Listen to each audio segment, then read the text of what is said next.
All right. All right. Well, I haven't gotten in the swing of scheduling yet. I try to get back into doing that. Um, we'll see. We'll see how it goes. I'm just all over the place this summer. Hopefully you can bear with me, and I will go from there. Smacking my lips a lot, which I don't like. All right. First, some pink lemonade spindrift for the working man. Yesterday we had looked at that article. If you were on the stream yesterday, we looked at an article that was basically taking the Legend of Zelda games, or the newer ones, the open world ones, taking some of those concepts and translating those concepts to OSR hex crawl kind of design. And it fits in with a lot of stuff that I've worked on before and other people have worked on before. This concept of maybe categorizing or describing in a meta sense the kind of things that you find in a hex. Certain things are obvious, certain things are hidden, and then maybe you have some connective tissue between the two. And I think when I was working something earlier, I think I had something like landmarks, clues, and secrets, and other people might use other lingo. In this article, which I thought was a little bit confusing, they kind of used visual terms. So they had far, middle, near? But middle wasn't really something at a middle distance. Stuff that was near, hey, Frederick, stuff that was near was things that you could observe, but not necessarily close to you, but in sensory range. I'm guessing primarily sight, but doesn't have to be, right? But things you can observe in some fashion. And then far were just big things like mountains, something that's a big landmark, something that you're kind of using as your guiding star. Ultimately, I guess even you could say that a star, sun, moon would be of similar ilk. And then middle was stuff that you could kind of discover. They weren't really observable, but they were discoverable, I guess. So I was sort of riffing on that idea in my brain, and I'm just going to lay out some things here. I am in Ouija for folks, because folks always asking me, well, what are you using? Well, I'm using Ouija, and no, they're not a sponsor of the show. I wish they were. Hey, Brian Smith. Yeah, it's been a long time. Oh, Frederick, have a great day. Thanks for popping in. Where you been, Brian Smith? We've missed you. We've missed your soul.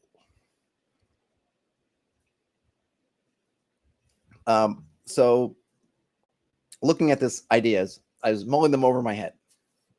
And I really like the idea of thinking about what's observable. What do you see? Or what can you see from wherever you are in the hex? What is there to be seen? And the one example they used in the article was a stream. You see a stream. Okay, great. And you could interact with that stream. Oh, Brian Smith's getting their daughter all set up for kindergarten. Nice. We just got my daughter's class assignments. She's going into fourth grade here in New York. They don't, I guess a lot of folks I know in the South and in Texas, kids have been in school already. But here in the great state of New York, the kids don't start school until after Labor Day. So she's still got a little bit more summer break ahead of her. But the countdown is on, and she now she knows who her teacher is, but they don't tell you who the other students in her class are. So there's been a lot of texting back and forth with some of her close friends' parents, comparing notes as to, which class are you in? Which class? So she got a little bit lucky because one of her really good friends is in her class, but two of her other good friends are not in her class. So a bit of a mixed bag in that regard. Oh, I was going to title this. Okay. Where was I? All right. So I decided to call this for my own, at least for the moment. What did I call it? Signs.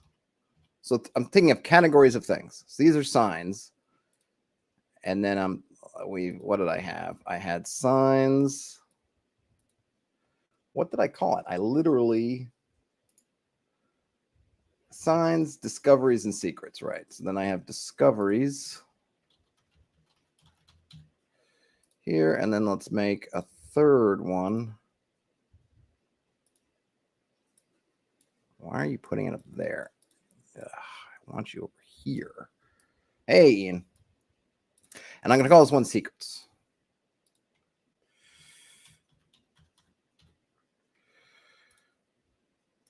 So what makes something a sign? It's obvious. I think that's really the thing. It's obvious. Why is it obvious? It could be obvious because it's huge in the way, a mountain is obvious or a large lake is obvious, something of that nature. Or it could be because of an abundance of it. So one of the things I was thinking last night, one of the examples, and I'll run through the example here, and I guess I can lay it out.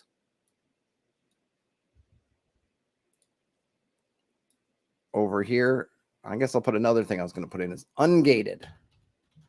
And what I mean by ungated here is no die roll required, no particular skill, nothing. There's enough of it. It's big enough. It's obvious enough. There's enough of it around that you don't need to go, are you a ranger to this? It's like, no, there's enough. And the idea let me maybe put some distance here between these. The idea I had in my brain for the example, which I'll go in, let me just let me wrap it around. Let's do something like that. And let's give this a color. What? Oh, that's probably not the color I want. How about that color? There we go. Let's call this example. Whoa, shellback bow. I'm not up late. If only I was in Tokyo. I've never been to Tokyo. Would love to go to Tokyo. But good to know. 3 a.m. Tokyo time. Whoo, somebody's up late, but it ain't me. So I'm going to do the example as I go through. So the example I had here is, I'm calling it wolf sign. And by that, I mean, we've got, this would include tracks, stool, hair, sounds, potentially smells. And this is what I mean. Oh, nice. 3rd shift, but you got the day off. Oh, cool. Well, thanks for hanging out. So this is what I mean by obvious. You're in woods. Maybe there's a wolf lair in here. This is part of some wolves' terrain. Any one of those, track, stool, hair, sound, smells, maybe any one of them, you might say you're not, you don't know. You're not sure. But there's an abundance of it, of different types. So between the tracks you find, which, look, I'm not an outdoorsman, but I can tell the track of a hoofed animal from one of like a felid or canine, feline persuasion and whatnot, right? Enough stuff going on that I'm probably gonna be able to figure out, even me, non-outdoorsman person, these are wolves. There are wolves about, right? So that's what I mean by it's an obvious sign. If it was something very subtle, then it wouldn't be a sign. It would be probably a discovery, which I'll just get to. So for discoveries, these are things that I had some notes on my phone here. Let me pull up my phone notes just to make sure I'm trying to get better about noting stuff when I recall it.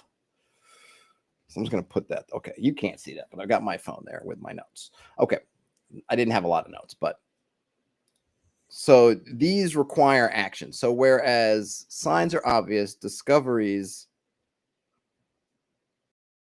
are sought via actions. That would be number 1. And I had this other phrase here for secrets, that they are unearthed via investigations. But what is investigation? I was thinking that maybe investigation is a series of actions, whereas a discovery is kind of through one type of action. And we'll see. I'll lay out this example, right? Okay, so maybe this will become clear as we run through this example. And I guess maybe I can move this up closer. Ooh, get it? Something like that. Okay. So here we have the sign. Okay. Whoops, don't do that. Move you in here. And then we have our discovery, which is a kill site.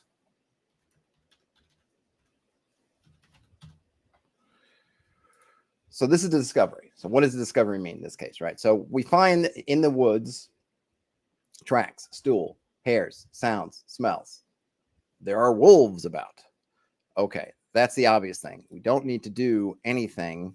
Actually, maybe I'll spread this out a little bit more so I can use the arrows. We don't need to do, as I mentioned, we don't need to do anything. We don't need to do anything at all to figure that out. There, it's obvious. But now the kill site. Okay, well, how do we get to the kill site? Well, someone, and I assume I probably would. Certainly, I imagine if you got some players who are all inquisitive, they may not be, right? Here's the thing with anything kind of hex crawling in this way, they may not.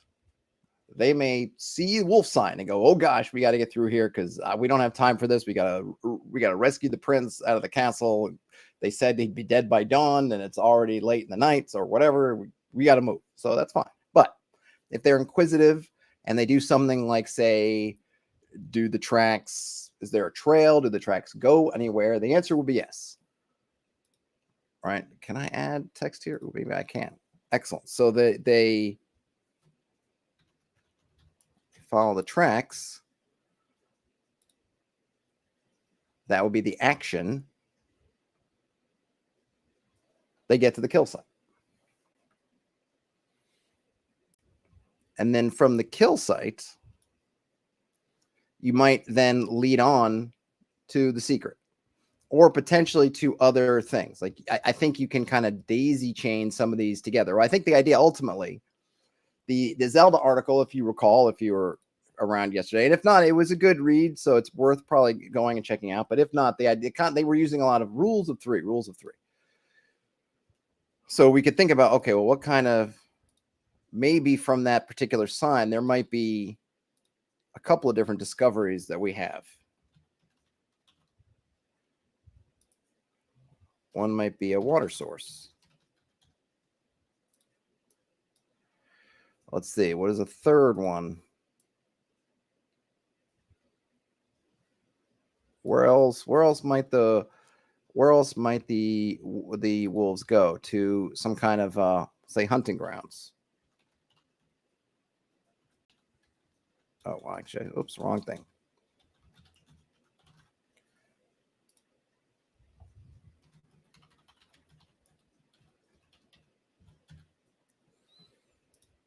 So maybe these tracks, oops.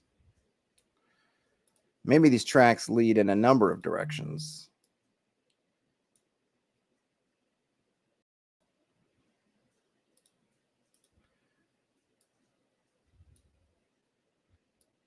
Let's just move this a little bit over.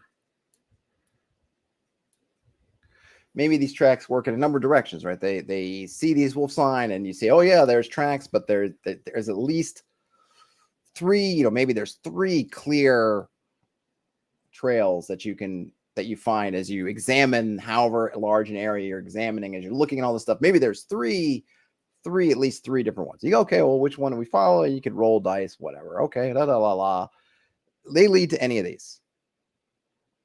Maybe the water source, if they then, oh, this water source is cool, and there could be other things.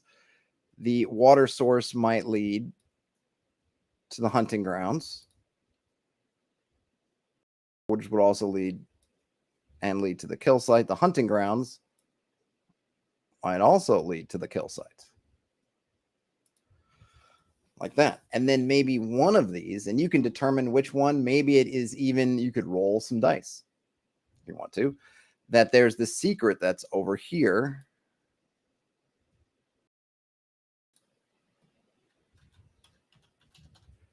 Which is conveniently for this one, which would be the wolf lair. And then one or more of these. Let's see, which one? Maybe the lair, maybe the water source might be the best one to lead to the lair.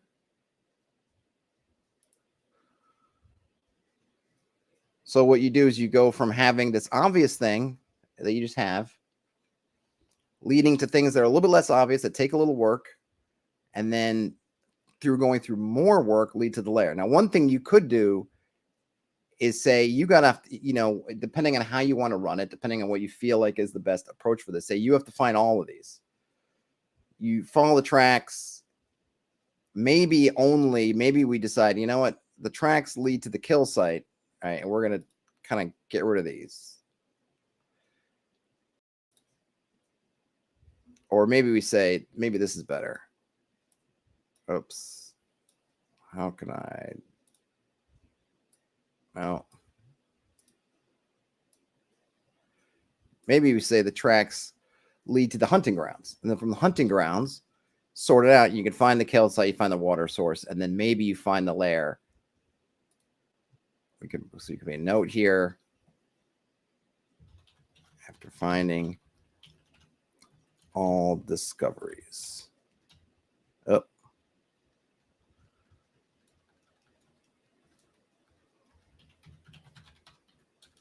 Something like this. Does this make sense?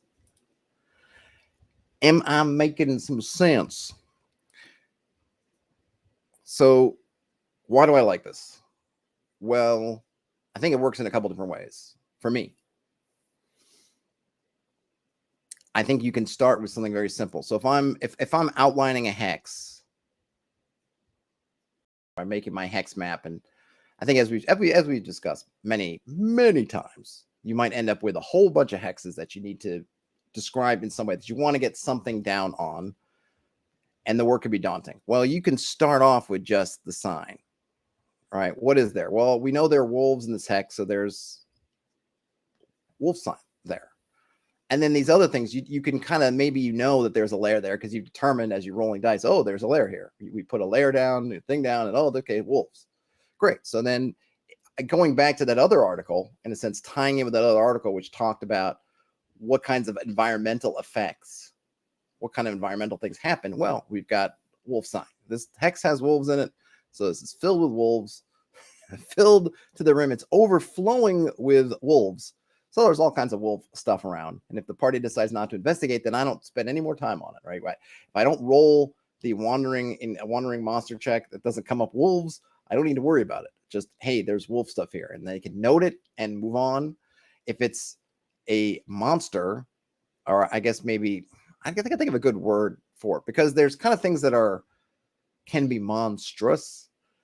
But I'm thinking about the more supernatural effects that were on that one article that we're talking about. What do they call it? Like regional effects of monsters. I think of things that have at least kind of 4 hit dice or something that's kind of really in a way monstrous in a way. Though maybe it doesn't have to be. I mean, imagine a whole bunch of you could have a sort of, what was the in the Hobbit when they go in what was the name of the forest they go through that had the spiders and stuff in it? Mirkwood, right? Mirkwood had those spiders, and those spiders definitely had it. There's a regional effects to all those spiders being there, but those spiders probably weren't 4 hit die plus a piece, but whatever. So that would have been the sign, right? The sign part of in Mirkwood, when they end up in that northern Mirkwood, wherever the spiders would be webs, all that stuff, super obvious stuff. If it's not super obvious, if it's going to take some digging around, then it goes in that discovery part. And then you want to think about, well, what's the obvious thing? A bunch of spiders, evil, I guess in the movie, at least. I guess in the book too, do they talk? I can't remember. It's been a while since I started rereading The Hobbit, but we haven't gotten nearly as far as Mirkwood. So I can't remember if they talk or not, but in any case, as Brian Smith says, this hex is lousy with wolves. Exactly. If it's not obvious, if they need to do some work to sort it out, then that's a discovery. And if it's something that's kind of hidden or protected or in some other way really not obvious, then it goes in the secret. And you don't have to just have one. You could probably determine on the size of your hexes and the scope of your campaign how many of these you want to have. But the first thing you can think about, hex thing number 1, right? I'm preparing my hexes. I know the terrain. The next thing I want to think about is what about this hex is kind of significant. And so you could look at, and you could do this in any order you want. If you're going through and you're rolling for layers, you want to do the signs after the layers. If nothing's layering in there, maybe it is something natural, like a stream, right? We can do another example. Will it let me duplicate this, I wonder? No, it won't. What if I do this? Let's see if this will work. Let's copy. Did it do it? Oh, it copied that. All right. Well, we'll call this example 2. It's example 23. So we'll do another example. So we had wolves. That's great, but we know we don't have wolves over here. And this example to follow more closely the one that was in the article itself, if I'm remembering. There was a stream.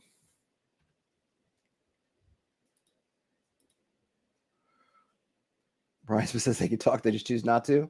The wolves or the spiders from The Hobbit? Either way. So the stream has a course, right? The stream, it's a water course, it flows. So with a stream, you get that. Now, we could take these, take one of these. So I believe the example from the article, and someone can remind me if I'm wrong, was there was a castle. There was a castle involved, and there was a cave involved.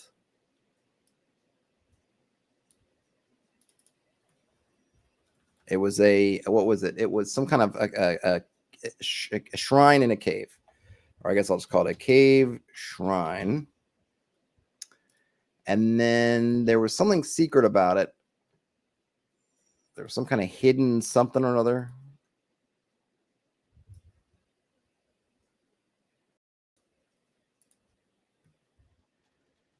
Hidden, call it hidden complex. Why not? So in this case, if we follow the stream, whoops. No, I love you, Ouija, but sometimes.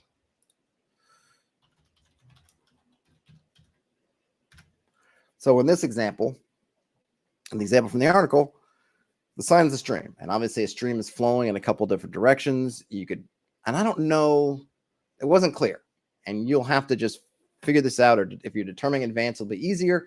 If you're doing it on the fly, you might need to think about it. Stream flows, of course, in 2 directions.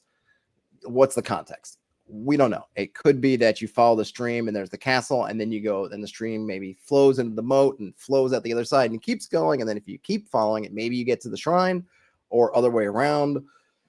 We're dealing with abstractions at the moment, so you don't need to know. One of the nice things is you don't have to have all this stuff mapped out, because, oh, you discover a stream and you can just roll dice. Well, which direction is the stream going? It's going northeast by southwest, whatever.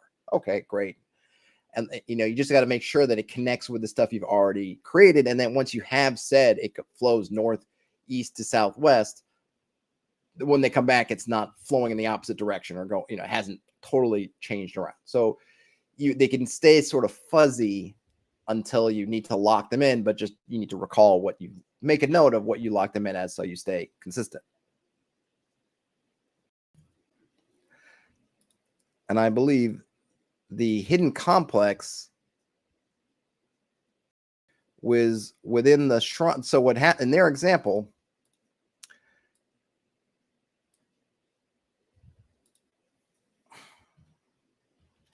I don't know if it'll let me.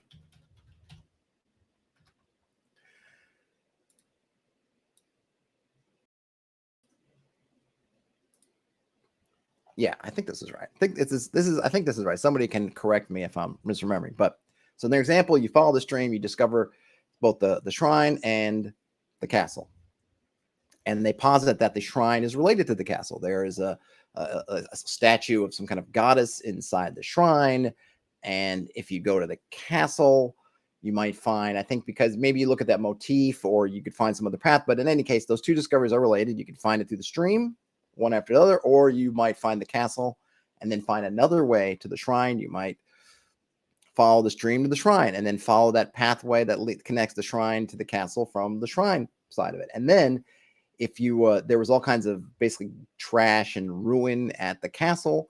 It's a ruined castle, but inside or in those ruins or in the trash piles, in the detritus, if you will, there was a sword. And the sword has a marking that if you've been to the shrine, you've seen that shrine, you would go, oh, that's a marking that seems to match up with that. And then if you took the sword back, either you took the sword and then made it the shrine, or however you did your investigations, if you put those together, then somehow that sword would interact with the shrine, open up the entrance to this hidden complex, which is cool. So what do you have? You have the obvious thing, which is the stream, which you're generally going to run into, presumably if you're going. It's not like a tiny little trickle.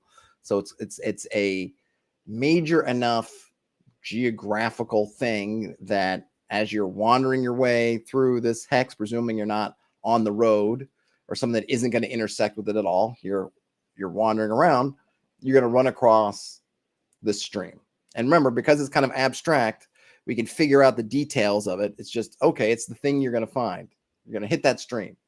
Everybody knows the stream. Just don't cross the stream. Streams. Everybody knows the stream, right? That's how they tell directions. Go to the stream, hook a left, you'll hit the ruined castle. Go to the stream a little bit further, hook a right, you're going to hit the shrine. Right? That kind of thing. But from there, you have to do a little work. Well, the work is following the stream, right? The obvious thing is just finding the stream. Oh, we found the stream. Great. Now what is the little bit of work involved in? Well, the little bit of work is whatever we were doing previously, we're going to stop, drop, and decide to follow the stream up or down and see where it goes. That's the kind of single action that leads to your discovery. Then these discoveries connect to each other. Then these discoveries work together in some way. Up here, it was more or less just tracking the wolves back, right? That was your kind of series of actions. The investigation, I suppose I should make another thing here. Investigation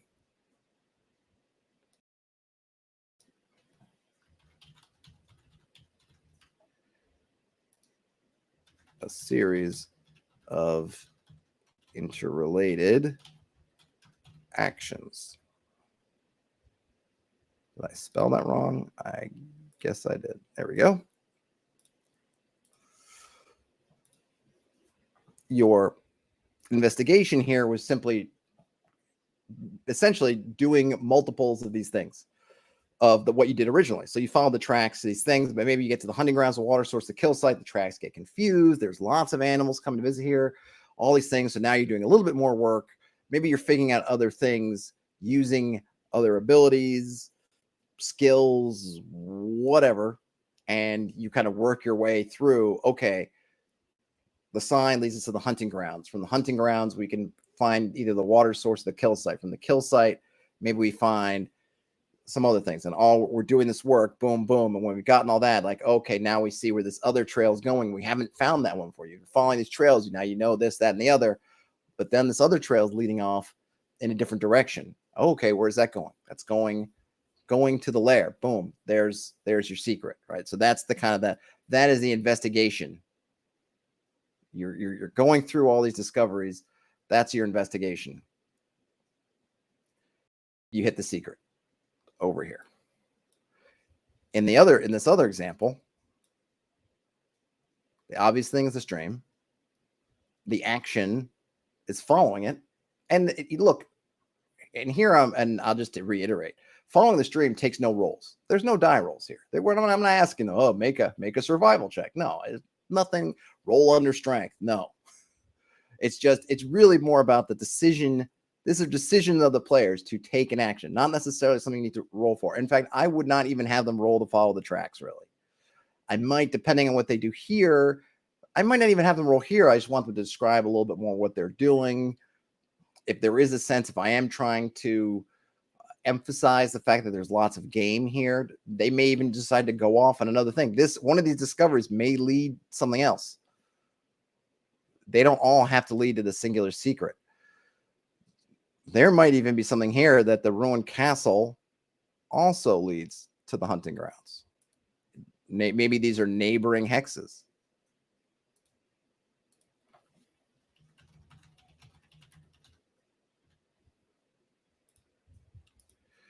Right? Like that. So you don't have to, they don't all have to go, they don't have to go to the same place. They don't have to do the same thing. But you put in the work, you're doing that investigating, putting in the work, and you can uncover the secret. So I think I'm thinking, and I don't know about you, and please let me know what you feel about this, but I think this is a nice, neat, and tidy way of expressing these different levels of things in your hex. And you can start out with just a sign. You got your hexes, you're going through, you're doing this first wave of filling out your hexes. Maybe you do your layers there first. It's probably a good idea to probably put if there's a monsters have homes there, because that will help. That really will do a lot to help fill this out, because the layers tend to be nice secrets, and they're valuable secrets for the party, because layers is where, if there are animals like wolves or dire wolves or wargs or things like that, winter wolves, whatever, those layers are going to be where the loot is. The individual wolves don't have money, don't have pouches on them, not carrying any loose change. But I think players will be keenly aware of, if there are wolves hunting around and we can find their lair, that's where they've been maybe dragging bodies off of. That's where maybe they were holing up for the winter. And if there's going to be any sort of spot where they've been dumping bones and things that they haven't eaten, it's going to be back there. Basically, that's where the loot, right? That is where the loot is. That is where the loot is. And so maybe, because of that, maybe we could put like, okay, there are two paths, right? From the water source, the lair is going to want to be near the water source, at least fairly near. And then the kill site makes sense that then they drag things off along there to the lair. So now we have these kind of levels, and I've been trying to do is coming up with, and if you follow along when I've been working on my my hexpert, my D6 hexpert kind of rules, one of my driving things I've been trying to do is really come up with an easy, simple way to sort of stand out a hex kind of at a glance that can give you all the kind of, not all the details inside, but give you kind of a quick overview that gives you a lot of usable data for your hex. Let me see. I think there's something here I can do yeah, so let's hold on a minute. I don't want this here. Oh, no. I didn't want to put you in that thing. There we go. So the idea here is kind of something like, let's see if I can make it, that you could have, I don't know, maybe some kind of icon, but you could have something like, I don't know. I'll do the stream one, because I think it's, whoops. All right, click. So you stream. Sorry, I'm writing with a mouse, which is not my stream. To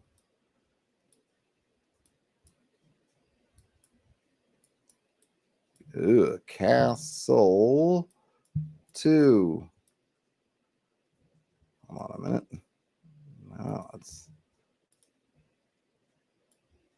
No, that's not what I wanted, but how do I move you around?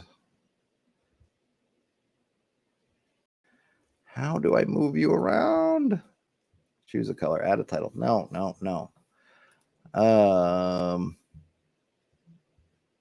Can I? No, you're not responding to those things. To the, what is a stream castle? Well, I'll just do this. Stream shrine.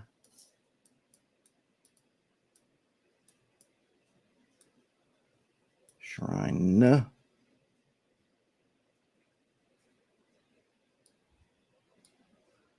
No, I don't want that. whatever that is. Let's see. Brian Smith says a layer is probably what you'd have on your hex to start with already. So yeah, that makes sense to build up from there. A stat block for this hex, DC for some sort of investigation rules, and what clues are free. Well, I went through a bunch of my kind of dev stuff on that. I think you were on at least some of those streams, President, but it's been a little while. So the I only want to roll for stuff when you need to, right? So my system was kind of to replace or augment the kind of D6 based rolls that you find, 1 in 6 chances, 2 in 6 chance of that. Instead, I kind of wanted to simplify it. So I just want you to roll 6s. And then you could essentially set. So the way I have it right now, and I could update it, whatever, subject to change, subject to the whims of space and time. But let's say that I had a difficulty, and I don't call it difficulty. I basically give them stats like a character has stats. They don't use the same names. Doesn't have strength, but has similar ones that basically align with the difficulty with however they're difficult in doing things, which ends up with an acronym called TRAPS, right? So there's kind of turbidity, which is difficulty for observing things, and there's ruggedness, difficulty of movement, activity, how often are you going to run into other things here, peril, which is kind of that danger level, like the things you're going to run here, are they more like squirrels, are they more like dragons? And then scarcity, well, if we need to hunt, scavenge, do whatever, how hard is that? So let's say so maybe for an investigation type situation, we might be looking primarily at that turbidity, the difficulty of making kind of observations, right? So let's say that I say, well, we're in this kind of woods, and because these woods tend to be mist shrouded, that these woods have a turbidity rating of 2 or 3. Let's call it 3. Now that 3 would mean that if we're just going to roll dice, and it was something that we decided, we have decided, yeah, this needs a die roll. It's not obviously apparent, so it's not a sign, right? We would say here, signs require no rolls. Once you get to the actions, they might. Really depends. It's kind of making no statement, right? The attributes for the hexes are not to force you to make rolls if you don't want to. It's simply to give you a basis for making them. It might even be as much as, okay, this thing is a difficulty of 3, so that means what? It could mean, yeah, I want you to roll for it. It's not. Or maybe I want you to roll for it unless you're at least 3rd level, in which case you're kind of matching up with the difficulty. So I'm going to say that it kind of evens out. Once you kind of equalize with the hex, then whatever. It can mean kind of whatever you want to mean. But then you say, okay, you're going to need to roll dice. You're going to need 3 successes.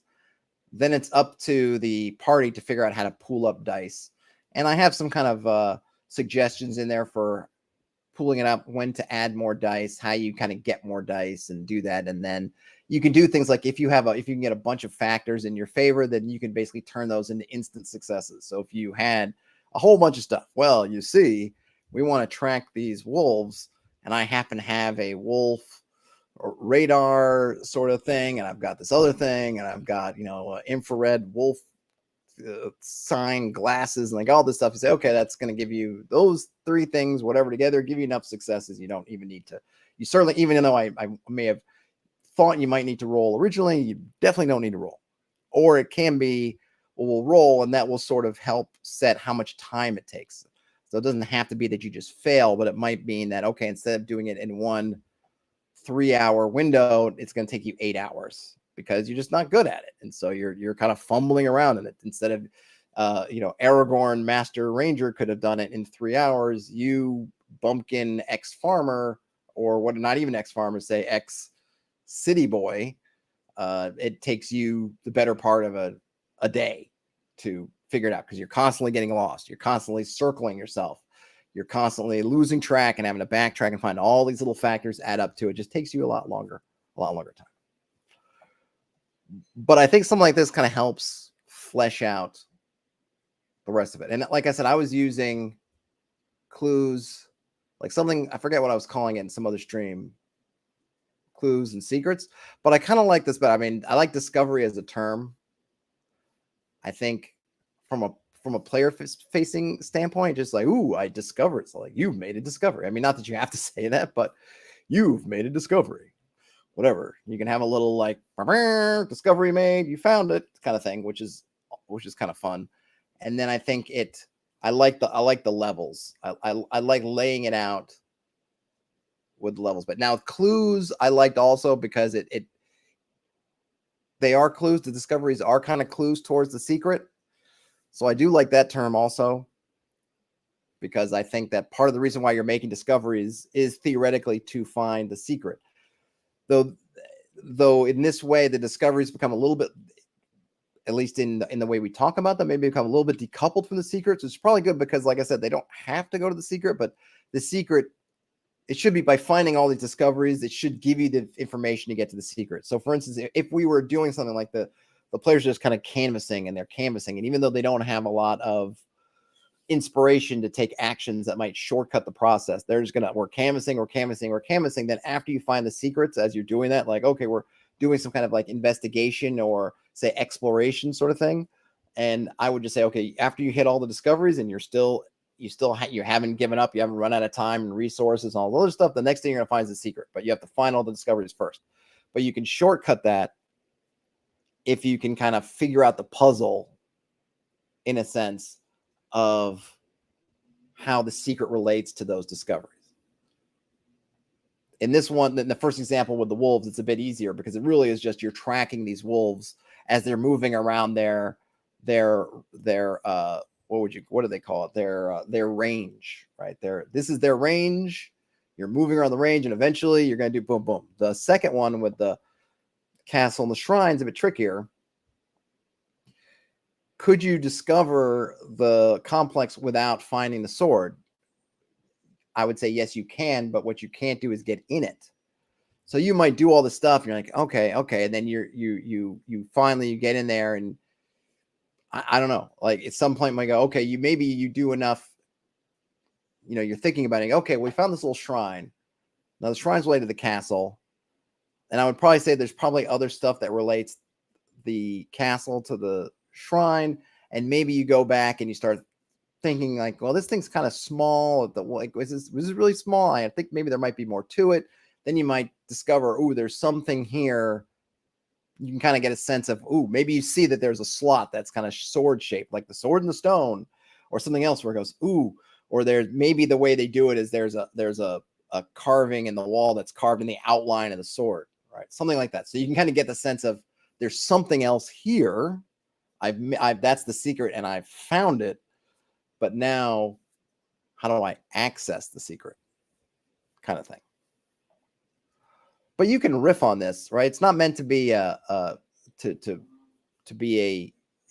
chain you in, right? It's meant to just offer, I hope. I mean, to me, it offers like a really great way of being able to. And I wish this thing I tried to write out didn't. Let me try this again. Maybe I can do this. No, it doesn't want me to do that. How do I make it bigger? It won't let me. All right, I'm going to clear this one out. But I mean, it really kind of follows examples, right? That I could, like, you could have in Brian Smith, if he's still here, he made these great, kind of hex sort of location templates. So my idea is this template you could have where it has the hex, then it's got your little stat block, and then it could have this where you could use, maybe it has dot graph, little dot block, dot graph, or what do they call it? Dot graph?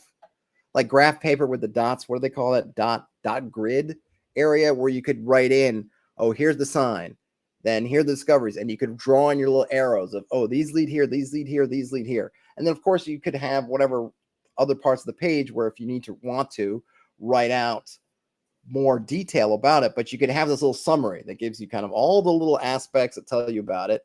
And then Ian says dot matrix, maybe dot grid. I think maybe dot grid is one I wanted to say. Dot matrix probably works well, though. I think dot matrix, I think of those printers. I'm probably dating myself. Do people even remember dot matrix printers? I mean, there's no reason to really remember them. They were just loud, cranky, low resolution. But there's a certain period in time when, and then like laser printers came out and inkjets, and it was like, oh my gosh, look at this! It's like magic compared to that kind of thing. Anyway, I think dot grid is what I was thinking of, but dot matrix works too. In any case, you could easily do that and just draw in your relationships and have a very kind of at a glance, okay, here's what's going on. And the other thing is that you could fill in as you go. Start with just the very obvious stuff. And then, because one of the things you could do, right, is you have your big map. Where's my super suit? Let's see. Let me go to one of these. Here we go. Where's that? Here's that map. I always like to go to this one. Where is my boy? There we go. Good old Dorlo and Mewin and Judd. It's been a while. Right. Ian says you gotta tear the paper with the holes off the side. Yeah, that was the other thing. It just the paper. So the paper with dot matrix we used to do was in these long sheets were all connected. The sheets were connected vertically. So the end of one sheet would connect and form, and they would be layered in a stack, and they would accordion out. And then they would have another little bits on the sides that had the holes in them, which would align with those wheels in the dot matrix printer. So you had multiple ways this could go wrong. I can't even count the number of times you would go to. So you'd have to line the paper. And of course, if the wheels came out of alignment with the holes, all kinds of fun stuff can ensue. The paper wouldn't, because the rollers, it wasn't enough. Like however they had it, I don't know. I mean, that's one of the things that did printer roller technology really improve that much? They figure out with laser printers things how to move paper through the printer without needing the extra holes and things. But in any case, in the age of the dot matrix, just the roller wasn't enough. You needed the wheels with the holes in it. And those wheels sometimes can't have alignment, and then the paper would move, and the printer, just like an idiot, it's just printing. So you'd get these weird things, and the paper would get all gunked up. Then sometimes tearing it off. Sometimes they teared neatly, but sometimes you got really adept at folding a bunch of them and then tearing at those things. But sometimes they didn't tear nicely, and you could lose a page or part of a page, or get a nice rip in there because you went and it didn't go. And the same thing when you're tearing the pages apart at the bottoms, tops and bottoms. Sometimes it would be perfect. Other times, not so perfect. Oh, dot matrix banner for happy birthday. Yep. Those, was it like Broderbund? It was like print shop from Broderbund software, where that was like, oh my gosh, you could print all these cool murals that would eat like 10 pages. All right. Reminiscing about dot matrix. So here we go. So what I'm trying to say, let's take an interesting area here. What is it? Oh yeah, you can go away. We've got we're in the Mool. We're in the Mool Forest. Or maybe we could start off. We haven't really gone too much. We don't spend too much time in Lomende. We could start at Lomende. So here you have the town. Maybe you're doing something. Maybe you're taking some of the advice like Chicago Wiz and other folks and saying, hey, you know what, just go around just do a thing around here, right? So you can do an original sweep. Sweep number one. You don't need to do this stuff in town, though you could super easily, if you wanted to, take this system we've been doing and saying, hey, what is the obvious thing in Lomende? What are some things that you might need to go off the beaten track a little bit for in Lomende? And then what is kind of like a little secrety thing in Lomende? You totally could, but you don't have to, but you could. You probably would add some depth if you thought about like, ooh, what's the kind of obvious thing? Maybe it's Castle Lomende, maybe it's some other kind of thing. And then, or it really could be the square, right? Because it's going to be the thing that's going to sort of drive towards other bits. But you might even break it down into district kind of things, right? What is the center of the district? that might be your site. So whenever you're in that district, what is the kind of thing, right? The docks or the main gate or the big fountain. And then those would be the kind of signs in particular districts, areas of the city. And then from there, you can kind of follow streets and bits to other discoveries. And then maybe there's bits in those discoveries where we go, ooh, this leads to something special. So you could do that. But putting that aside, so you have the town, we don't need to do that. You have these farmlands and you go through and you can roll some dice, whatever you need to do, figure those out. And maybe for this inner circle, you go ahead and you figure out some discoveries, you figure out some secrets. Now, remember, we're not doing this for nothing, right? We're not, let me switch on this thing. We're not doing this for nothing. We have decided as Lemon Day, we have decided in our infinite wisdom that we want the party. Oops. It won't let me draw on there, really? I just want to highlight. Okay, there we go. We want the party going here to whatever this dungeon is, right? So then what we can do is we can start seeding that in these things, not in the discoveries, but maybe in those secrets. So at each one of these, we've got some secret. And each one of those secrets, and they don't necessarily all have to beeline here, but each of those secrets can kind of lead the party, sort of tease them on, maybe tease them on to something else, right? Tease them on. What is maybe some of those secrets have something in and of themselves that's of value, information being something. It doesn't have to be a gold something or other or treasure. It could be a thing. Maybe those things lead to one of the discoveries or the site that's in this hex. And then that secret leads you to this one. If they came to this one, maybe it leads them to something here. And you can use these to keep funneling your party towards the thing which is important in this region. It doesn't have to be this far away. I'm using this one because it's here. Ideally, the first kind of thing wouldn't be this far removed, right? I would think I would pick something closer, or I would move them somewhere closer. Maybe a better example, like Dorlo might be better, right? This is a ruined old Dorlo. We have new Dorlo. We have Ord. Let's just move over. Sorry, Lamende. Dorlo is king for a day. We want the party to come here to the ruins of old Dorlo. And, we're going to have our hooks. Oh, maybe my dog got lost. I was walking my dog and he ran off. And the last thing I saw him, he was an old Dorlo and I don't know where he is. Can you find him? Oh, sure. And then Farmer Joe, my daughter was lost. She was trying to help someone find their dog. And last I heard, she ran into old Dorlo and now she's lost. Okay, fine. But what you can also do is if the party is monkeying around in here, and some of that's going to be our own fault because we put sites and all here. We put things they can see that are interesting, old towers. Maybe there's a water wheel, whatever stuff. But then you can then seed in here, the water wheel, and then there's a couple things you discover. And guess what? When you find the secret, where is it pointing you? It's pointing you to something in old Dorlo. Oh, there's what did you find in here? In some basement of a barn? Well, we already thought about it. There's a little shrine. What kind of connections does it have? Oh, it seems to point towards old Dorlo. Maybe you find some old coins that point to old. Everything can kind of and then again, some of these don't have to be direct. Maybe the secret here helps guide you to something that's here, and then that then guides you here, right? But you can use this stuff.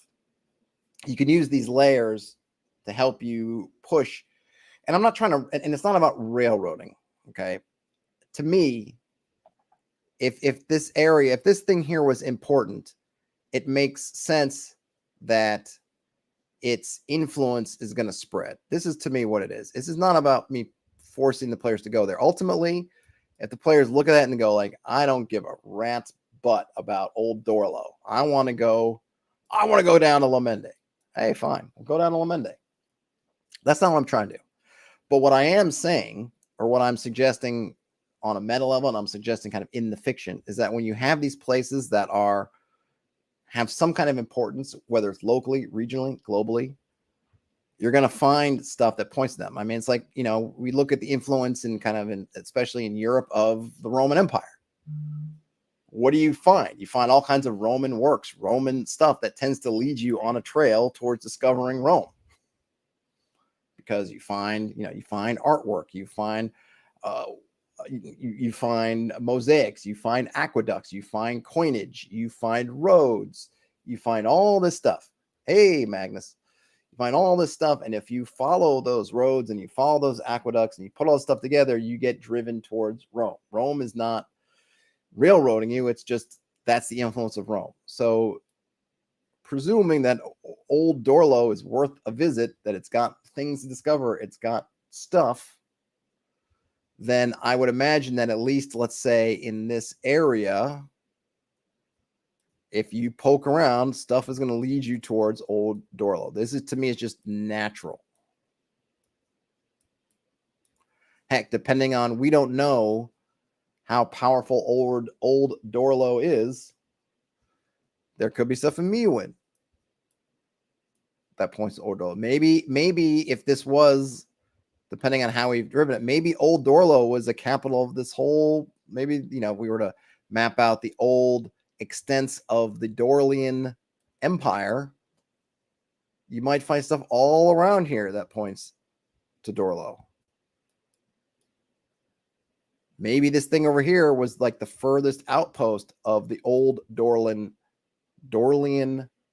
Empire.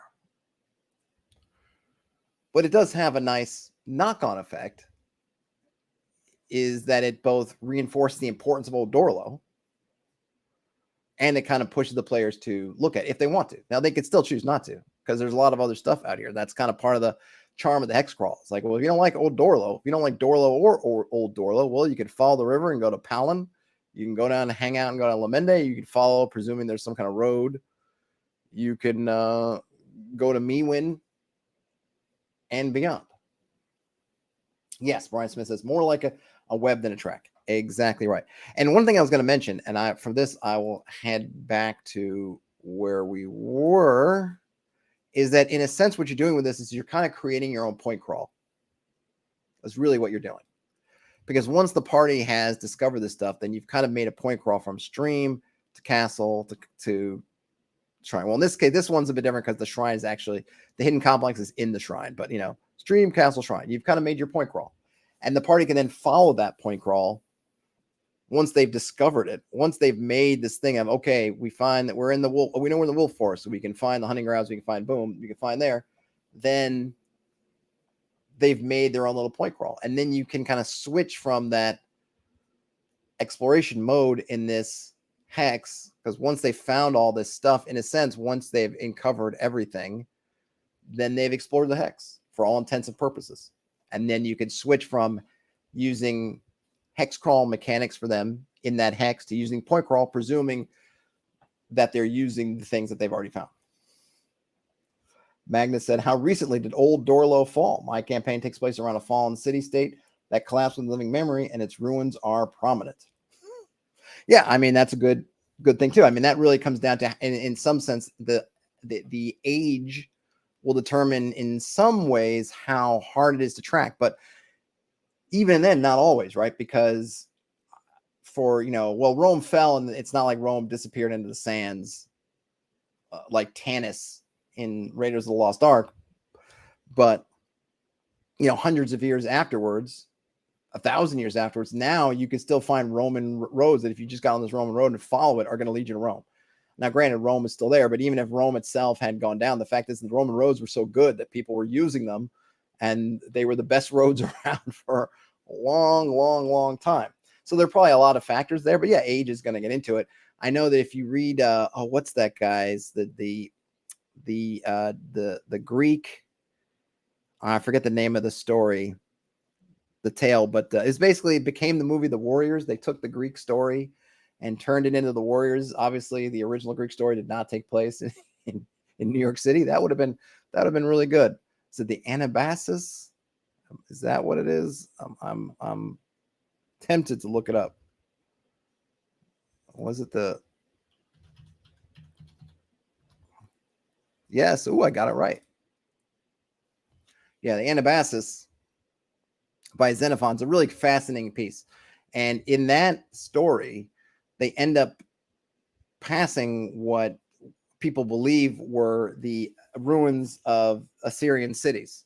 And he talks about the locals looking at these huge walls of these cities and not thinking like giants had to have made them. And people theorize that those were like Nineveh, that they were passing by some, I don't know how much further. Yeah, I think the map might even, let's see. So he starts, yeah, he ends up, whoops. So yeah, somewhere, oh well. Anyway, that he passes by some of these ancient cities, and they know the locals no longer recognize him, which is cool. Does it say here? Have it? Let's see.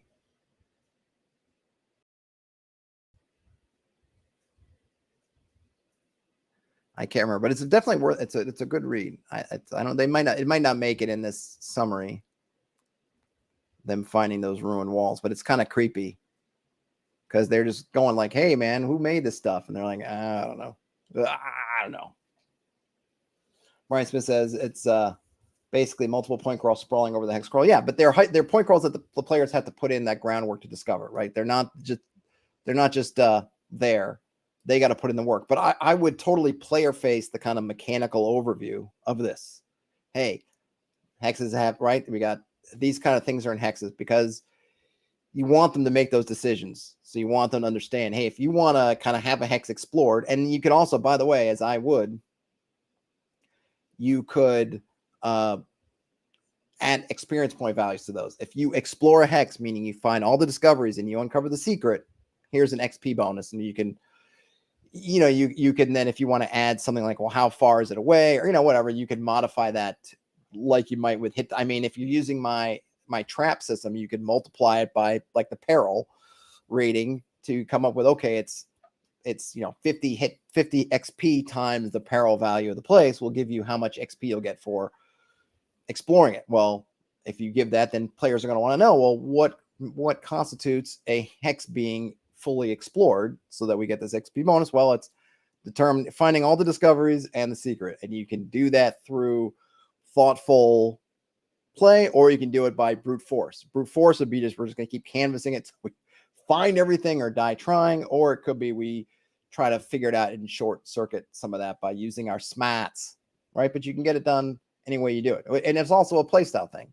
You can do it abstractly through using like an explore action or kind of thing and figuring out that way, or going through and role playing out the scenarios as you're approaching each situation and then moving on from situation, discovering the next situation.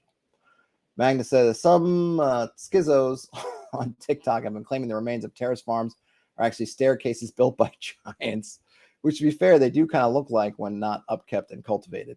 I mean, that's weird, because usually I feel like it's, I don't know. Are we just regressing in some ways as a where's our, because that feels very much like these folks that thought the aqueducts were the work of some kind of gods or something. It's like, well, they were really talented engineers, but no, they weren't gods. It was just the Romans, and just so happens. But yeah, we're still doing it now. But the folks who were talking to Xenophon were not going on and making TikTok videos about it. Though it'd be funny if Xenophon were posting. That would be a good thing to do, is figure out how to do these. That's what someone should do. So someone should take these kind of historical epic stories like the Odyssey, the Iliad, the Aeneid, the Anabasis, and doing little TikToks as if you were Xenophon, like doing these TikToks of different moments in the story. That'd be a lot of fun. I think, to be technical about Xenophon, I think he just simply asked the locals who made these, and the locals said they didn't know. Xenophon, I don't think Xenophon presumed they were giants, but I could be wrong. I should go back and reread it. It's been a while since I reread it. Anywho, well, that's what I had for this. I don't know. What do you guys think? Useful, not useful? I think I'll write it out into some kind of document that I'll do something with. I'm definitely going to add this in the mix of kind of my hex stat block thing because I think it's useful. I think it can work in different ways. I think something that it appeals to me that you can, you can almost look at it like, well, I want to do it like really low prep to start. Well, then just do the sign element. Now, and this is kind of what I was trying to get at when I went to the hex map, and I kind of never got there. But okay, first step, which would also be like your lowest prep step. Just come up with the obvious things. What's in there? Great, got that. Now maybe you can do this incrementally. You can do this depending on how much prep, right? So you do that and then you come back only as on a need basis and do step 2, or if you have more time to prep, or you just appreciate a higher prep or more prep that you can come through and okay, here are the discoveries. Here are the things you can discover here. And then maybe you don't even worry about the secrets until either you get some inspiration because you're going through these discoveries and you go, oh, wow, it really makes sense that these would lead, like with this wolves thing, it makes sense. Oh, there are wolves here and there's a lair because we rolled up wolves. Well, the secret's a wolf lair. I mean, easy peasy. This one, maybe it takes a little more thought, but as you're going through, you're thinking about these discoveries, I think, well, it makes sense that there's like a hidden complex here. Okay, cool. Do that. So it gives you both first round, second round, third round, or low prep, medium prep, high prep, most prep, whatever. And you can do it incrementally. And then at the end of the day, you can have all the details, but then you have something you can kind of look at and you sort of eyeball and you see those connections. You can see how things relate to each other. And you, like Brian Smith said, you kind of have this web. And that web also functions as a usable point crawl, presuming that your party discovers these things.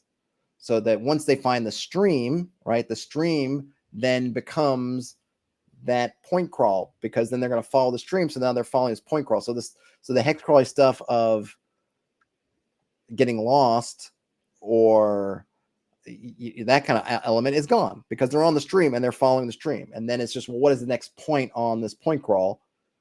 It's the castle. And then the point after that is the shrine. For the wolves, the same thing. Once you've got the stuff and you start following the tracks, you're on this trail, you've kind of set yourself on a point crawl. Well, what's the next point on this crawl? Well, in this case, it's a little bit more diverse, but we've got kind of 3, and you can lay them out however you want. It could be linear, could be more interconnected, more like a web, but then you've got the kill site, the water source, the hunting grounds, and then eventually either they all do, or because you found them all, you're able to eliminate it and find that one trail that was sort of hidden by being in so close proximity to all the other trails. But then once you've eliminated those, oh, now you found the lair.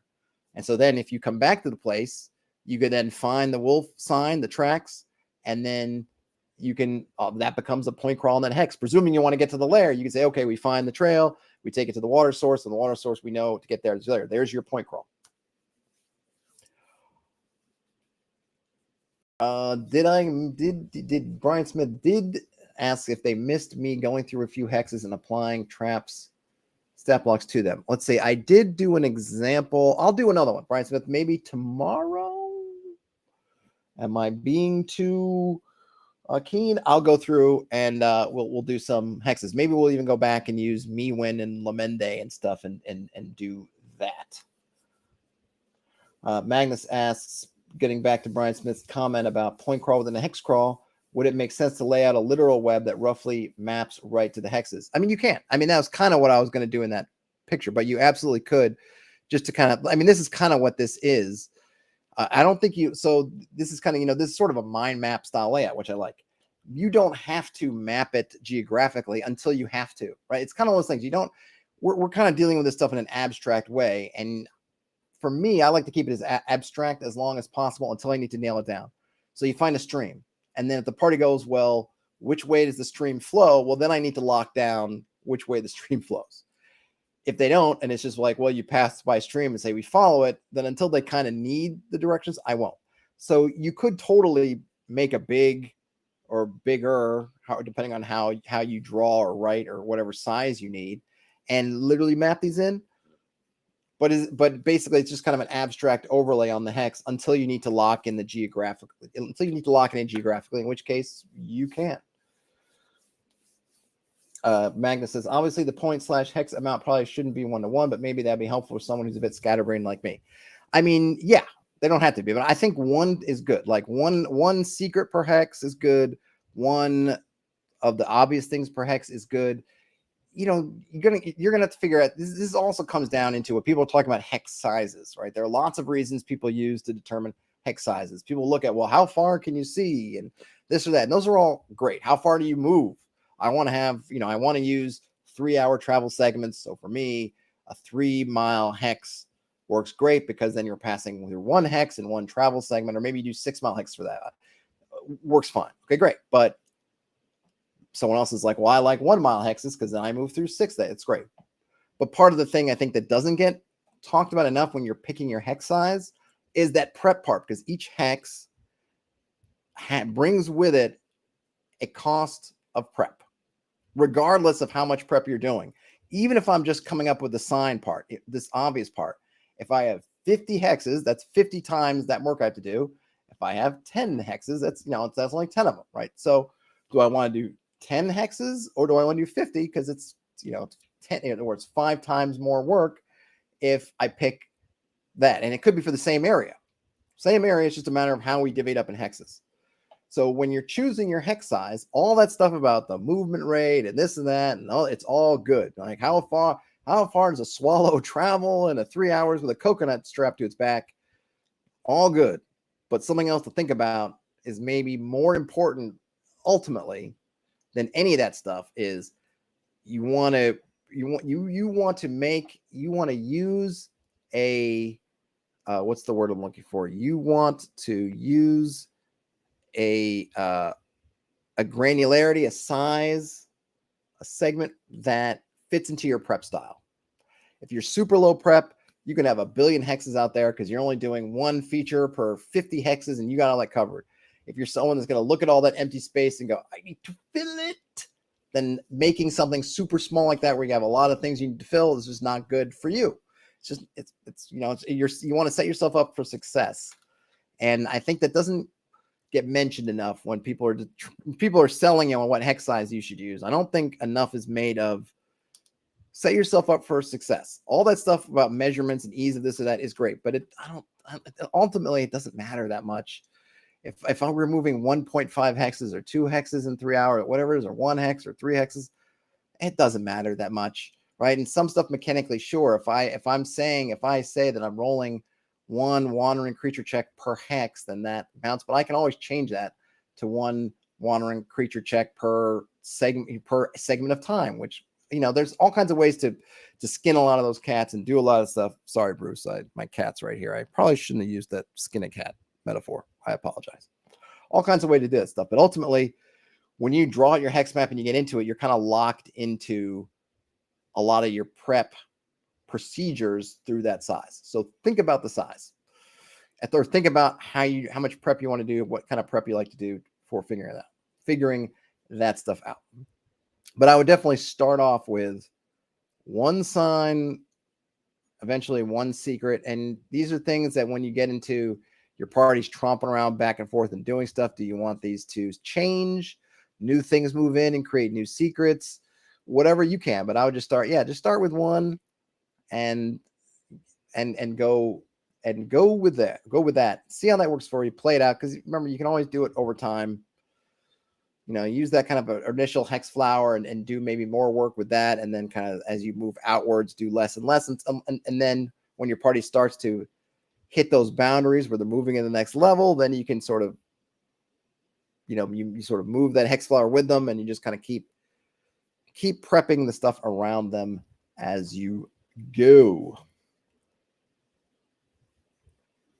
Any last bits before I call this a stream? I think this was good. I hope it was useful for you because I find all the time I find these things useful for me in terms of thinking through the ideas, speaking about them, which always makes me think it's always good to have folks you can bounce ideas off of, because when you have to explain an idea to somebody else, oftentimes if there are things about it that don't make sense, you may have kind of smoothed them over in your own mind. But when you have to then communicate it to someone else, then suddenly it's like, oh, I need to work on it. So I always find talking these things out super helpful for distilling the idea. Hey, Terrence, you did get here late, but you can always start back at the beginning. But glad you made it at all. And I hope everyone's had a great summer. I know summer's not over yet, but kids are going back to school. All that things are happening. So hope everyone's had a great summer. Unless anyone has any other questions, I guess we'll call this one a stream. And I'll keep I feel like I'm in a good spot with this. I feel like I'm in a good place. At least for an initial draft, so to speak. But we shall see. Oh yeah, Terrence, a hurricane. That it's one. So first of all, yeah, hope everyone who's in Florida and especially in that area that's affected by the hurricane is doing well. It was kind of an interesting thing because I was in Cozumel, which was just south of where that whole thing kicked off. Like literally the tropical storm that became that hurricane basically was birthed right where I was, and it impacted our weather a bit. Like got really windy. And that's why the last day of diving, we couldn't dive. It was too windy, was because of the weather system that just was birthed there, but then it was moving off towards Florida. But it was kind of when I was first looking at the tracking map, someone had said we were literally on the scuba boat, the dive boat. And someone said like, yeah, I heard like a tropical storm. We were just was like birthed right here. I was like, for real? And then I went that night and I looked at one of the radar things. I'm like, oh my gosh, yeah, the tropical storm totally just came into being here. I mean, it was obviously invisible to us, but it definitely impacted the weather a bit and it moved off. But hopefully everyone in Florida is, doing well, taking care of everybody, keeping everybody safe, families and whatnot. All right. Well, I don't see anything else. So, folks, if you give a thumbs up on your way out, that would be awesome. If you found yourself in here, you're not subscribed to the channel, you feel like subscribing, that'll also be awesome. I will put some together from this. I'm not sure what I'll do with it. I'm going to try to, I have patrons. I have a Patreon, and I don't do enough to support the patrons who support me. So I'll probably, if I can put this together in some kind of document, I'll probably throw it up on the Patreon, but it'll end up in other things also. I'm really digging it conceptually. Now I got to see if I can put it out on paper and it's still my vision, my vision in my brain, I can match up with vision on paper. And to Brian Smith's point about the traps stuff, the kind of hex attributes, maybe I'll think about doing that tomorrow on stream, unless I get sidetracked, detoured, whatever. But we'll put that down for the moment. Hey, Magnus. Yep, exactly. Stay safe. Have a good one. Have a great rest of your day, night, whenever you end up watching or listening to this. Game on, everybody. And I will talk to you later. Bye now.